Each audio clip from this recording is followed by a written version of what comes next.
अस्सलाम वालेकुम। आप देख रहे हैं के न्यूज चैनल। खबर शामिल करते हैं तांदलियामाला से, जहां पर चनार शुगर मिल तांदलियामाला के वर्कर बकरा ईद पर भी तनख्वाहें न मिलने पर सरापा एहतजाज। मिल इंतजामिया ने अवाम की जान और माल के तहफ़्फ़ुज़ के ज़ामिन एहलकारों की मिलीभगत से एहतजाजी मुजाहिरीन पर तशद्दुद, वर्कर्स का तनख्वाहों की अदम अदायगी की सूरत में खुदकुशी का ऐलान।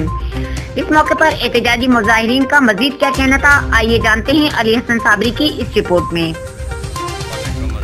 जी सर, आप बताना पसंद करेंगे कि आपका मसला क्या है और आप ये एहतजाज क्यों कर रहे हैं? सर मसला है 3 माह की तनख्वाह सैलरी वर्करों को नहीं मिल रही जी। वर्करों का इतना हालात है कि उसको 1000 भी नहीं मिल रहा किसी कहीं पहले। कुर्बानी से पहले हर गरीब आदमी ने बच्चों के कपड़े लेने, वो मुझे ये असौलत है ही नहीं जी। इंतहा ये नकार दी, एंड कर दी वर्करों के साथ जी जी। चनार शुगर मिल वाले वर्करों को तनख्वाह नहीं दे रहे। चनार शुगर मिल वालों को 2 माह की सैलरी नहीं मिल रही, लिहाजा उनको 2 माह की सैलरी दी जाए, इनका ये मुतालबा है। हमारा ये मुतालबा पूरा करें। साहब झूठ मार रहे हैं, डेली कहते हैं कि मिल जाएगी, डेली कहते हैं मिल जाएगी, मिल नहीं रही सैलरी इन लोगों की। रोजाना झूठ बोल कर ये कहते हैं कि सैलरी मिल रही।